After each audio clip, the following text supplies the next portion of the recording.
Hello and welcome. Thank you so much for watching. This show is all about giving you insights and showcasing brands that help you to live your best life and give you confidence. As always, I want to kickstart your morning with some motivational advice to help you to feel inspired and energized to start your day. Today, I want to talk about the importance of choosing to be grateful along your path to success. When we are constantly striving for something in life, whether it be more money, the ideal partner, or to move up in your job, we often tell ourselves, I'll be happy when this happens or when I get what I want.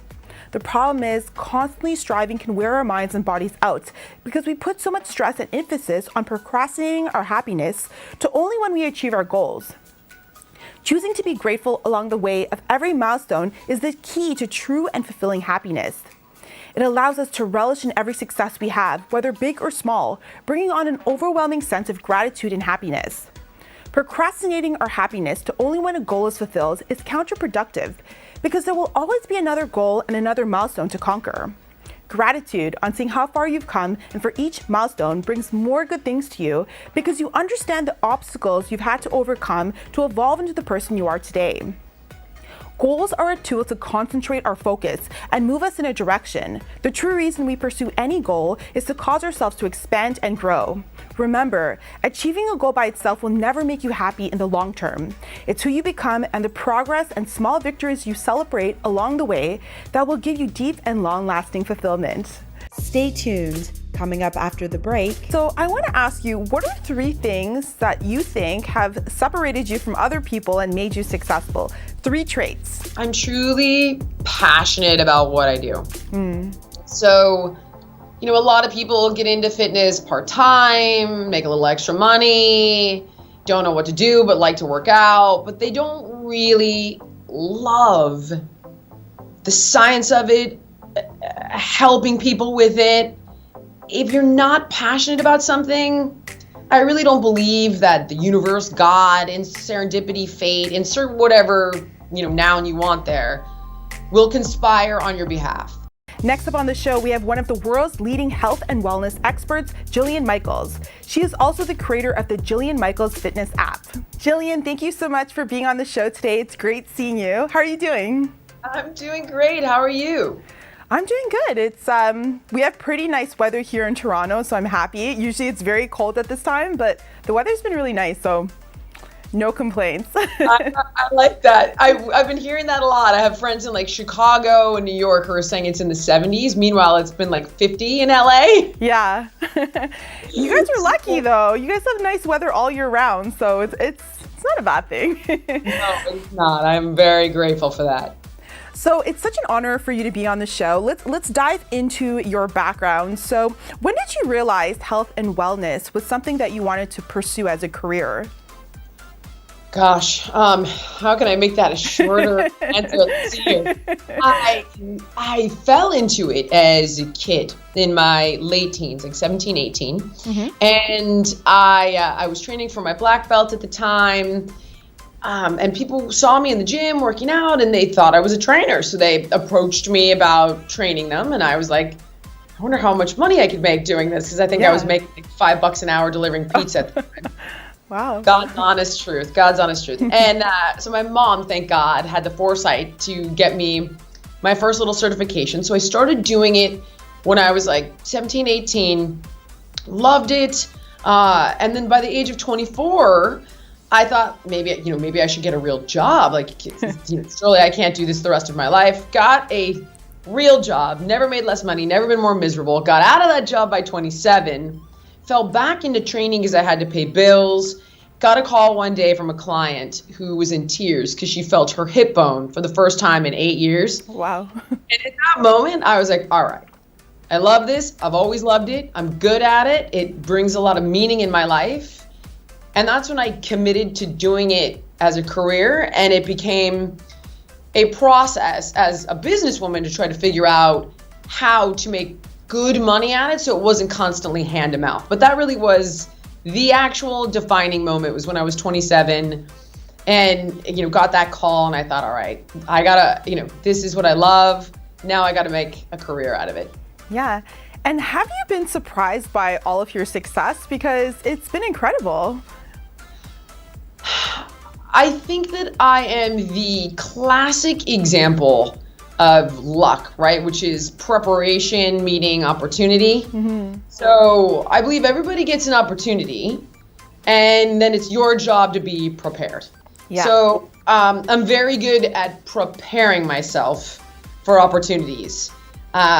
So I would honestly tell you, no, I'm not surprised, because I think I have done the work to deliver on whatever promise I make professionally. And so, it's kind of a formula, right? Like, you love what you do the work, you bring these actions, very specific actions, to very passionate intentions. And then I think it's a matter of attrition, right? Yeah. It's about being the last one standing. It's that patience, passion, perseverance. And when you do those three things, I do believe anything's possible for anyone. And I have done those three things. And so, here we are today. Yeah, that's very true. Being prepared, of course, and also, as you said, the determination to succeed, because if you want to succeed in everything or anything, you have to be very determined. So I love that. Let's talk about, I love your sense of discipline. You have like that no BS approach to discipline. So how did you develop that? Was that something you always had, or was there a time in your life that you lacked that discipline? There absolutely was. It's not a secret that I was an overweight kid. I had a father who's overweight, and it was very much a part of the family dynamic. So I have a strong understanding of how deep people's issues surrounding food, utilizing food as a defense mechanism, a coping mechanism, feeding deeper psychological hungers, was all a thing for me, all a thing within my family. And my mom got me into martial arts when I was about 12. And that's when I began to very gradually, over time, with the help of an entire martial arts studio and a karate teacher, develop discipline. And it really is about success begetting success, right? I believed in my teacher. I believed in the people at this karate studio, and they believed in me. So it was almost like a bridge, right? It was like, you believe in me and I believe in you. Indirectly, you do actually believe in you, and put your faith in me right now. And so it developed over many years, a tremendous amount of time. But I have to credit martial arts for giving me that discipline in these areas. And of course, discipline, success, it's all in the mind. It's a mindset. So how do you coach your clients to have that level of discipline? Because as you have to be disciplined to achieve anything great, right?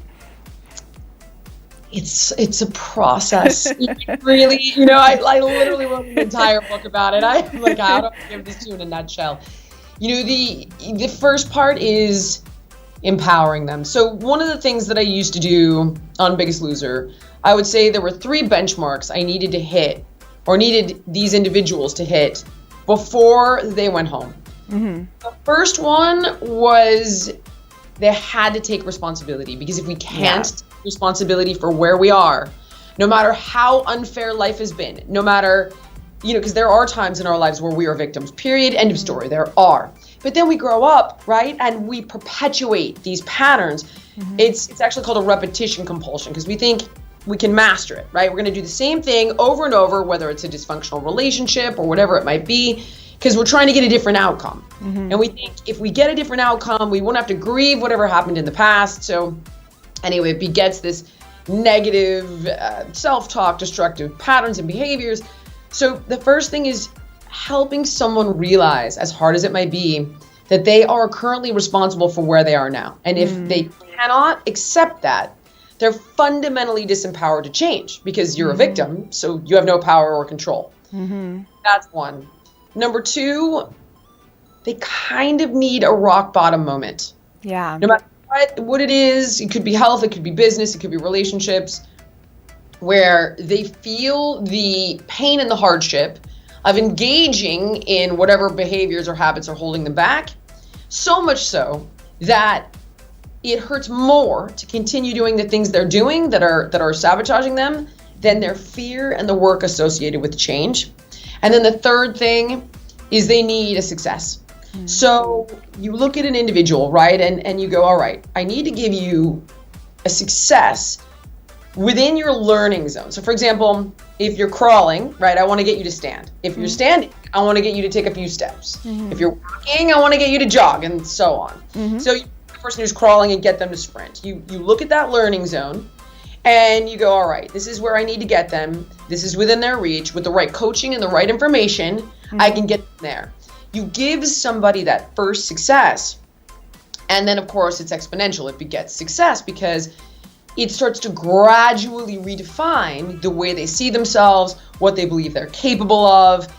And you can take somebody, that's why fitness is such a great tool, because they'll tell you, oh, I'm weak, I'm lazy, I was the whatever, insert negative sort of self-talk, negative identity, whatever it might be here. And then you get that like weak, lazy, whatever they think they are, that individual to do that push-up, they never that possible, or to run their first mile, or whatever it might be, to do that yoga pose. And they go, oh my God, I actually can do all this stuff. And if I can do this, what else is possible? So it begins to open up this infinity of possibilities. So apologies for a very long answer, but no, that's great. That's as concise as I can make it, because literally it's an entire book, but there's a few quick pointers for you. Yeah, I love that. I love that you said, you get them to take responsibility, because most people are always playing the blame game. They say, I can't do this, and they give excuses, and they never really take responsibility. And once you do that, you're able to change the outcome. And I also like the fact that you said about hitting rock bottom, because, even Tony Robbins says in life, you need inspiration or desperation. So I love that. I think those are really great points. Right now with COVID and quarantine, people are lazy. They don't want to go to the gym. Gyms are closed. They're at home. So what advice do you have for people that want to stay healthy, want to stay in shape, and maybe are just not feeling that motivation? Okay, I wouldn't say lazy, and I only bring this up because I don't really believe in it. And this actually comes from my mother, who's a psychoanalyst. People, they're not lazy. There's something else getting in the way, but it isn't because they're lazy. And I don't want people to use that word to identify themselves, because once again, right, it's like if you think you're lazy, then you're going to behave a certain way, and it's going to dictate and determine your reality. You might be depressed. Yes. You might be overwhelmed. Yes. You might be feeling all of these things, and it's hard to get going, but you're not lazy. So having empathy for yourself is a big piece of it. Now, with that said, by coming from this place of being empathetic, I would say, here's a very good rule of thumb. Treat yourself the way you would treat your kids, right? Would you sit there and be like, you're so lazy? Probably not, unless you're like a super crappy parent. Probably wouldn't. You'd be like, sweetie, what's going on? I see that you're down. I see that you're upset. And it's like, how can I help you? Do you need a play date? Do we need to, what do we need to do, right? Do the same thing with yourself. What do you need to do? What activities do you love? If it's like, I missed that dance class, like, all right, download some dance workouts from trainers you love. I miss community. Get in a Facebook group. Get in an online community where you can, recreate that. Is it, I just need accountability. Okay, get a trainer who will do some Facebook sessions with you very cheaply, because they don't have to go anywhere. I know a lot of trainers who are doing this right now. Whatever you need to do to sort of nurture yourself into it, because if you're stuck, there's something else going on and you're not lazy. So it's going to require some empathy, nurturing, and making sure that it doesn't feel more punishing. Because when the day feels punishing, anything else that feels punishing, we're like, I can't take one more thing. So you have to make it as fun as you can, as steeped in self-love as you can make it, and give yourself anything and everything that you miss or enjoy about fitness or community, and incorporate that to the best of your abilities to help motivate you to take that first step. And then of course, once you get started, it's physics. It's like a body in motion tends to stay in motion, literally and figuratively. I won't use the word lazy. I'm going to say unmotivated. I think that's more a better word. Obviously, you're in incredible shape. I always see your YouTube videos, your Instagram and social media, and you're always working out and doing these powerful workouts. How have you stayed motivated during quarantine? Has it been difficult at all, or is it just something that, For me, it's not difficult. This is what I do. You know what I'm saying? It's like, it's inherent for me. So, this is the one thing I do and I do well. So no. But I'm lucky because I have a ton of motivation surrounding me. So it's very easy for me to find that why, right? Why do you want to do the work? And that why brings the purpose. So when you have purpose with work, it's passion. True. For me, it's my kids, right? I want to be the mom that my kids are like, my mom was such a badass. She was on the slopes with me. Who knows, whatever crazy, she taught me karate. Even though my kids have a great karate teacher, but like I'll come home and spar with them. Like I want to be that mom that they look back and they're like, my mom was just an absolute badass. I want to be that mom. I want to meet kids. I want to meet their kids. I want to look and feel good in my own skin because it matters to me. I feel more confident when I'm strong and I'm healthy. It empowers me, and then it's my job, right? So like, it's literally my livelihood. I need the ability to go, yeah, I know what I am talking about. Here you go. I mean, because I can put out before and afters, but at the end of the day, if I don't take care of my own health, how am I ever going to help anybody else do that? So I'm motivated across the board to stay healthy, and I have the tools to do it. So I know how to do it. I know how to do an at-home workout. This is what I do. It's what I'm known for, is at-home workouts, right? So for me, it's a little bit easier. You ask me how I'm handling all the tech at home, badly. Very badly. I'm having to adapt and adjust to that for sure. Yeah, I love that you walk your walk, you're motivated and you stick to it. Let's talk about your app. I know you launched your new app. Let's talk about it. Oh, well, it's been around for a little while, but we're in the process of expanding it. So what it is it's a personal training and nutrition app. So now we're adding mindfulness meditations, we're adding audio workouts, we're adding new trainers in the new year.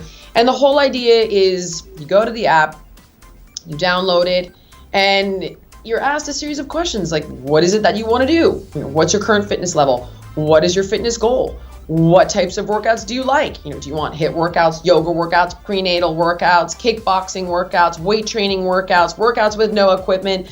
The sky's really the limit. And then your workout is created around you. So there's all of my DVDs in there as well, in case you wanted those. You can stream them to your television, your tablet, your phone, but you can also get a custom workout, as I just mentioned, or an audio workout to go run outside. So whether it's at home, even at the gym, which is not a thing at the moment, but we have gym workouts as well.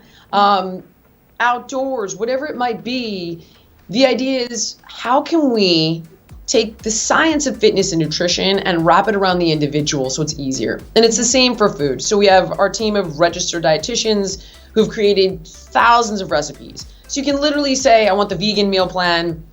I don't like keto, but I did have Dr. Josh Axe actually wrote a 30-day keto reboot because, again, this is very much like a religion. I respect everyone's religion. I just try to apply the science that I know works for everybody so that people get what they need to stay motivated and get the results they're after. So no matter what the meal plan, no matter what the workout, we can give it to you in a way that helps keep you motivated.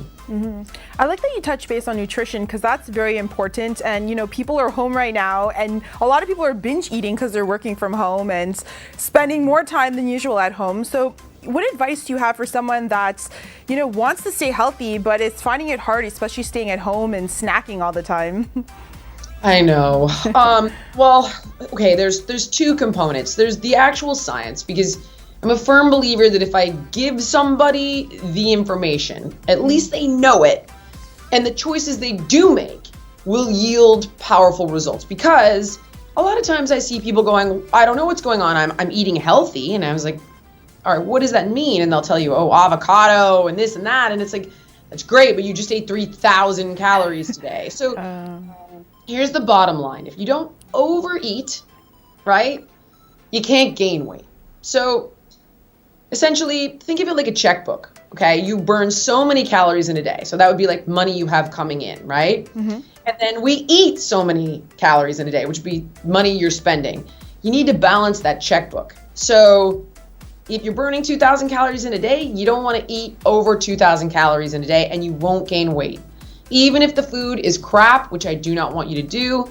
But the reality is there have been study after study after study after study. It's the law of thermodynamics. It's an energy equation. It's calories in, calories out. Now, when it comes to your health, common sense. It really is common sense. It's don't eat fake food. Don't eat fake fat, fake sugar, fake sweeteners, foods covered in pesticides, herbicides, fungicides, meat that's got a ton of hormones. It's like go as clean and healthy as you can. Make your food as whole and natural as possible. So whole grains, right? Not the processed white flour, the refined white sugar. Eat the apple, not apple juice. That is going to help you with weight and health overall. Period. Those two rules are critical. They apply. The rest of it is up to you, but you shouldn't be cutting carbs. You don't need to, you know what I mean? This is not necessary. Totally unnecessary. And in most cases, not even healthy. So there's that. Now, if you find that you're going to the fridge because you're anxious, or you're going to the fridge because you're stressed, or you're having all these cravings, or you're emotionally eating, then you got to employ a different tactic, right? So then you sort of get into behavioral control mechanisms, like don't buy the junk food so it's not there to tempt you. Surround yourself in your environment with all the different imagery of your goals or things that inspire you. Play music you love that's upbeat, that makes you want to work out. Engage in habits and behaviors that are totally counterintuitive to binging. There's a lot of different strategies, but distract yourself with a hobby or a habit that makes you feel nurtured and comforted. It could be a hobby you like to engage in. It could be getting a manicure, pedicure. It could be giving yourself a facial. There's many different tactics. Pick a few that I mentioned. But most importantly, you can't eat what isn't there. So if there's a trigger food that you're binging on, don't buy it. Don't buy it. Yeah, I think that's great advice. It's very practical and it makes sense. Just don't buy it so you're not tempted. Don't do it if you can avoid doing it. Yeah, I agree. Last but not least, our show is all about inspiring people. So I want to ask you, what are 3 things that you think have separated you from other people and made you successful? 3 traits. Okay. I'm truly passionate about what I do. So, a lot of people get into fitness part-time, make a little extra money, don't know what to do, but like to work out, but they don't really love the science of it, helping people with it. If you're not passionate about something, I really don't believe that the universe, God, and serendipity, fate, insert whatever, noun you want there, will conspire on your behalf. To sell at something, I do believe you've got to authentically love it in order to do all of the harder stuff that goes along with being successful. So then the second thing is I'm really well educated, and being in my position, a lot of people want to sort of put bullet holes in your principles, your theories, or your whatever it might be. So I have the tremendous luxury of accessing some of the best registered dietitians, some of the best biochemists, some of the best endocrinologists. Like, I can ask an anthropologist about paleo and get an actual answer. Like, is this real? Was this really a thing? What was the actual paleo diet? And then I'll be able to give that information to other people. Like, that's not true. That is true. This is what's proven scientifically. So the reason that's so important is because when someone goes, all right, you know what? I'm going to go out on a limb and I'm going to try Jillian Michaels. I'm going to see if she's full of it or not. Like, what's the hype? But then they get results. Then they're like, all right, I may not like her, or maybe you do. Who knows? But you did this workout of mine, or you read this book of mine and cut the calories and lost the weight, or whatever it might be that you wanted to do. You now have credibility, because it's like, whether they like you or not, if you deliver on that promise and you can back up everything you say, it does give you have passion, but you also have authenticity. And when you can deliver results, you've got brand longevity.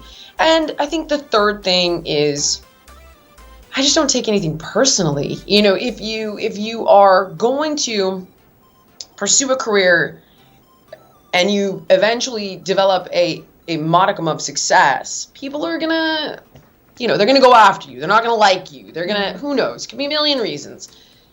If that affects you, it's gonna be a real problem. Because if it compromises who you actually are or what your message would be because you want people to like you.